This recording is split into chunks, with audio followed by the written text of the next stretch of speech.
Continuing now with The Final Days by Bob Woodward and Carl Bernstein. And when we ended the last session, we were in the middle of the chapter titled Saturday, July 27th. And we continue with that chapter. After lunch, the president took Tricia and Ed Cox to secluded Red Beach for the afternoon. He was limping slightly, but seemed oblivious to the debacle that was building in Washington. The press office was another matter. Ziegler didn't trust the news reporting, so he had directed his secretaries to monitor the Judiciary Committee proceedings and report to him every 15 minutes. On that Saturday, as the committee moved to its first formal vote, he insisted that his most trusted aide, Diane Sawyer, do the job. On television all that afternoon, a number of the members reading aloud supplied the carefully prepared specifics that Nixon's staunchest defenders on the committee had demanded, the specifics that spelled out how it had all happened, the conversations, the game plans, the details of the cover-up. At last, Republican Congressman Charles W. Sandman, Jr. of New Jersey, whose voice had been the loudest in calling for specificity, wanted it called to a halt. Please, let us not bore the American public with a rehashing of what we have heard. You've got 27 votes. Let's go on with our business. But it was too late, and the recitation, intended for the television audience, droned on. It was almost 7 in the evening when Rodino called for the vote on Article 1. As the camera moved from one member to the next, down the order from senior to junior, each face was an emotionless mask. Sandman had counted accurately. The impeachment forces had exactly 27 votes.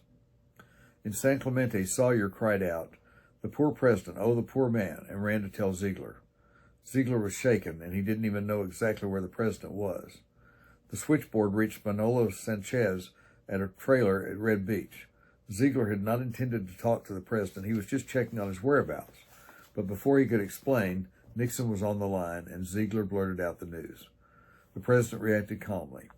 He would stay at the beach a while longer and then come back to the office.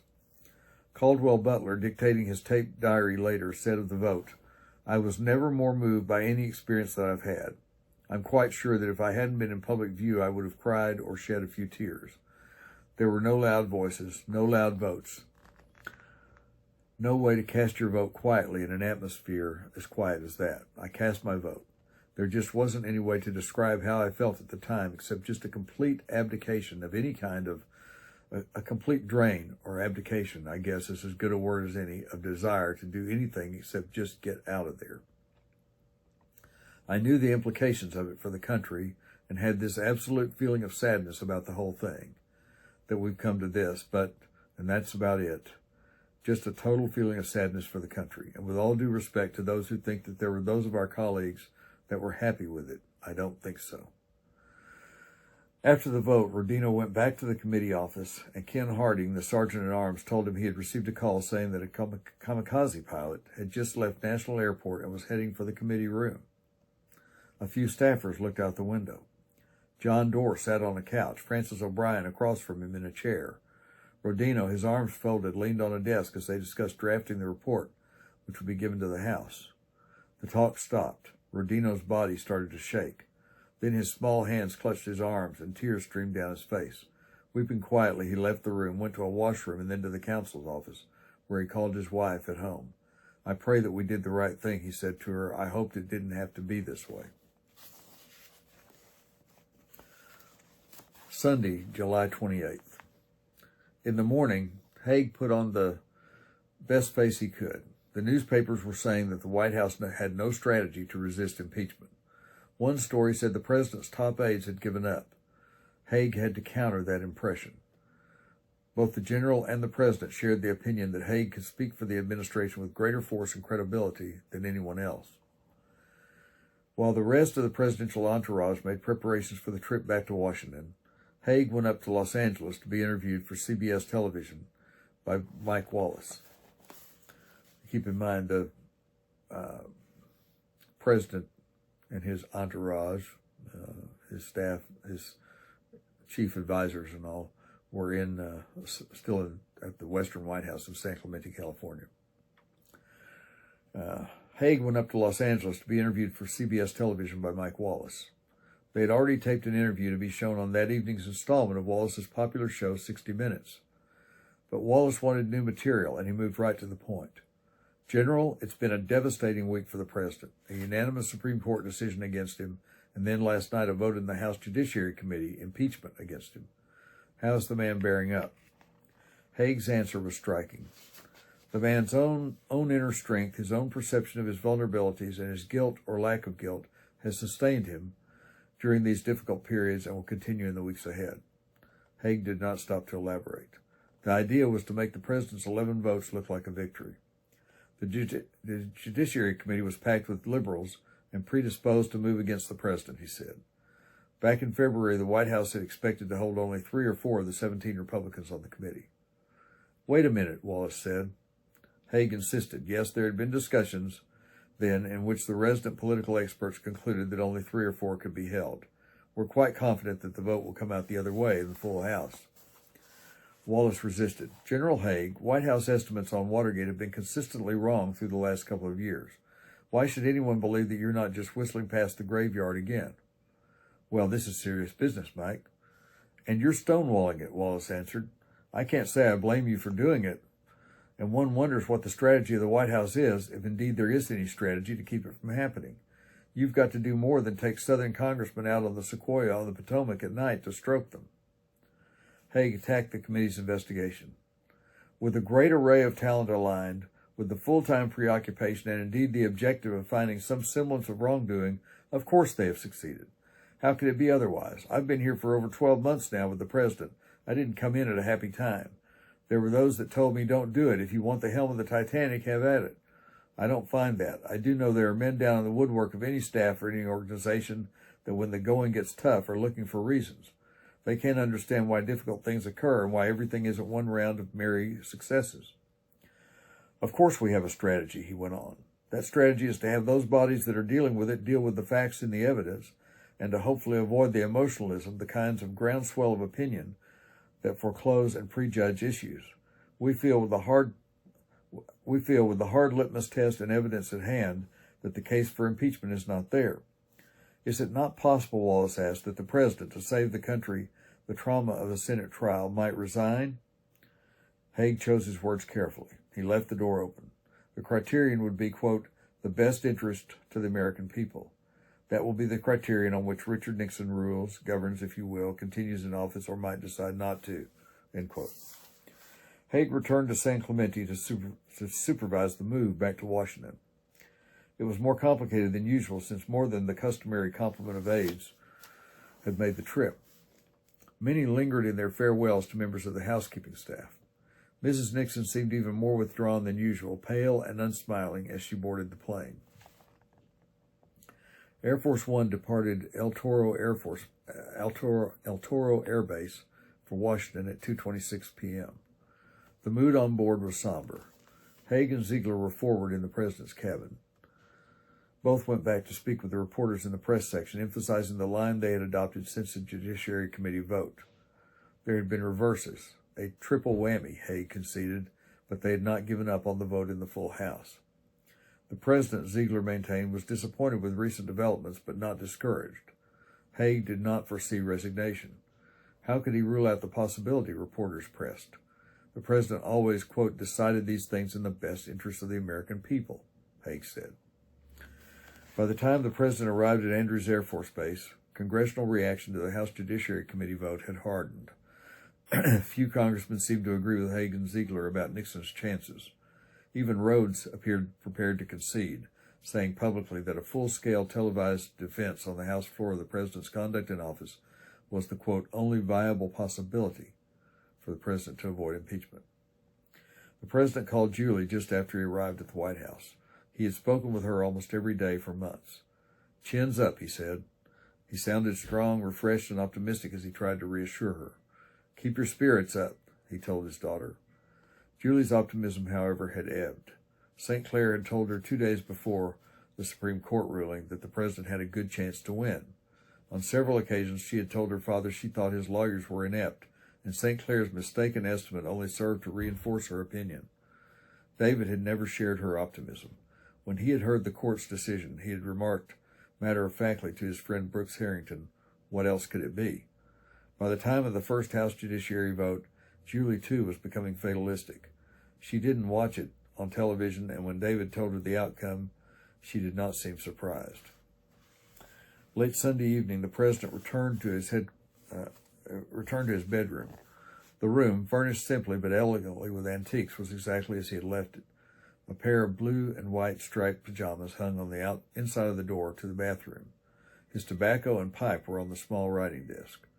6 books, either history or biography, were on the nightstand next to the 4-poster bed.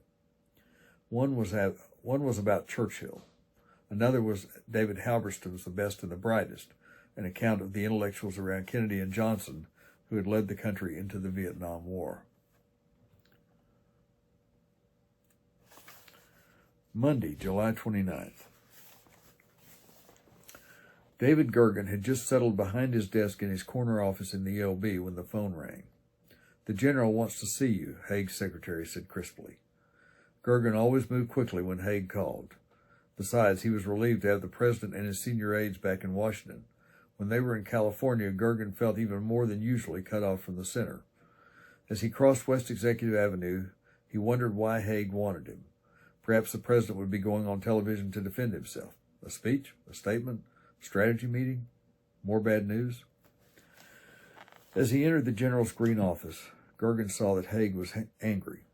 The chief of staff was standing alone by his big table, drumming his fingers on a copy of Sunday's Washington Post, and he did not look up. Finally, Haig shoved the paper aside. He ordered Gergen to sit down and directed his attention to 2 stories on the Post front page. One, Dateline San Clemente, stated without qualification that the president's closest aides, presumably including Haig, were telling each other that Nixon could not survive in office. The other story from Washington pictured a presidential staff in disarray and a president who was removed from reality and from the momentum of impeachment. Nixon's aides, the story reported, were acknowledging privately that they had failed to develop a strategy to prevent the president's removal. The sources cited were White House staff members who handled congressional liaison, public relations, and speechwriting for the administration. Haig was furious. The stories contradicted the theme he and Ziegler had been carefully emphasizing since the judiciary vote. Yes, there had been certain reverses, but they were confident that the president would prevail. The general wanted to know where the stories were coming from. This wasn't a plumbing operation to find leakers, but he had to know who these people were. The last act of the Watergate drama was about to unfold, and members of the president's staff who made negative comments to reporters would not help resolve it. As the chief of staff, he could not and would not tolerate such conduct. The problems had to be worked out logically and responsibly in fairness both to the president and to the country. Haig didn't accuse Gergen directly, though he knew Ziegler thought Gergen was a chronic leaker. He wanted to know if there were any, quote, weak sisters on Gergen's speechwriting staff who should be gotten rid of. Who were the ones who couldn't stick it out? They should leave now. "I'm probably the weakest of all," Gergen replied. Weeks, months, almost 2 years of frustration now showed. Yes, he had talked to reporters. Gergen picked up the paper and scanned the Washington story. "Here I am. This is me." He pointed to 2 paragraphs. In what appears to be a minority view on the White House staff, one presidential aide said Friday that, quote, "it is tempting to overstate the problem because the best time to respond and develop a strategy is after the House Judiciary Committee votes," end quote. But the same aide expressed the opinion that the White House had handled Watergate poorly for 2 years, and he voiced some doubt about the ability to devise a coherent plan at this late date. Gergen put the paper down and looked at Haig. Things were bad, Gergen said. There wasn't any coordination, and yes, it was true, he was not optimistic about the chances of organizing successfully to defend the president at this late date. The general reminded him that the Washington Post was not the proper forum in which to voice his frustrations. Haig doubted the ability of the liberal press to handle such information fairly, to refrain from sensationalizing it. There was a question of loyalty, even of patriotism, he said sternly, and that applied to each member of the staff. Gergen said that he understood, but that he felt foolish trying to keep up an optimistic facade. He had been doing it for months. He had told acquaintances in the press over and over that the president had turned the corner on Watergate. He had compromised himself. "What do you think about me?" Haig shot back. He was the one out on the front line sticking his neck out. His own doubts ran deep, very deep. "He's guilty as hell," Haig said. Gergen was startled. Haig was the ultimate loyalist. The chief of staff drew a deep breath.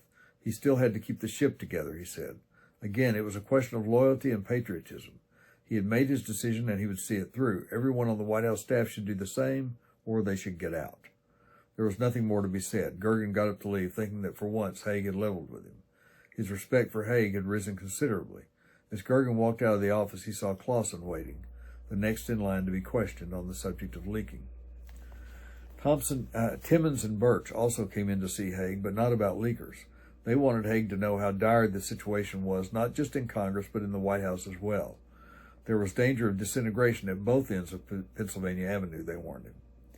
Before the president had left for San Clemente, Timmons had found cause to believe that things were looking up. The shock of the transcript seemed to have worn off a bit, and the president's foreign trips had helped to divert attention from Watergate. But then Ehrlichman had been convicted, and the Supreme Court decision had come down. The House Judiciary Committee had gone on television, and the crazies, as Timmons called the president's chief critics on the committee, hadn't acted crazy. In fact, Timmons thought the televised hearings had been a public relations bonanza for the president's opponents, convincing the public that the committee was in no way a kangaroo court. While the president, Haig, and Ziegler vacationed in San Clemente, the strategy group, without direction from the top, had been stalled. Some of its members were bitter about being left alone to spin their wheels while their chiefs ruminated among themselves in California. Timmons and Birch told Haig what they would require if they were to continue a rearguard action in the House to hold down the vote for impeachment. First, they must have a quick damage assessment of what was on the tapes. The rest of the political staff, especially those in Timmons' congressional liaison office, were gun-shy, and they were not going to risk their own reputations further unless they had some idea of what the evidence was. They felt compromised. Second, Timmons and Birch wanted a personal commitment from the president that he would be front and center in his own defense, that he too would make a personal effort, maybe get on the phone and do some lobbying. Haig respected both men. He did not dispute their political judgment. He understood their reluctance to lobby for the president in the dark, but he could not assure them that their requests would be met. He would talk with the president and let them know. This morning, Ron Ziegler was closeted in his office with one of the suspected leakers whom Haig had personally ordered wiretapped in the first Nixon administration, William Safire, a former Nixon speechwriter who had left the White House to become a columnist for the New York Times. Safire discerned in Ziegler a mood of edgy confidence and frustration, as he described it later. They were interrupted by a phone call. After a few seconds, Ziegler, listening, closed his eyes. John B. Connally, Nixon's first choice to succeed Spiro Agnew as vice president, had just been indicted for allegedly accepting $10,000 in illegal payments and for conspiracy and perjury in connection with the rise in milk supports. Ziegler hung up the phone. Turning back to Safire, he asked helplessly, "Do people know what's going on in this country?" Ziegler was sure.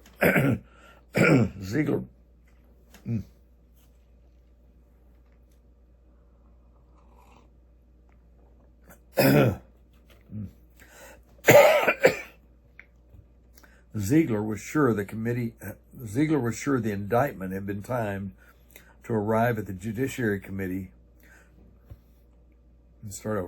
Ziegler was sure the indictment had been timed to arrive as the Judiciary Committee completed its deliberations on impeachment. It was an outrage, he said. In a footnote, they say, the timing was the result of an agreement between the special prosecutor and Connally's attorney. Jaworski consented to hold off the indictment until the first court day after Connally's son was married. The wedding had taken place on Saturday, July 27th. Connally was later acquitted of the charges.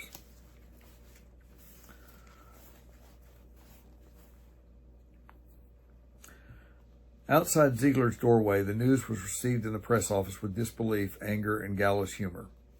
$10,000 is like $1 to John Connally, Sawyer observed. She shook her head.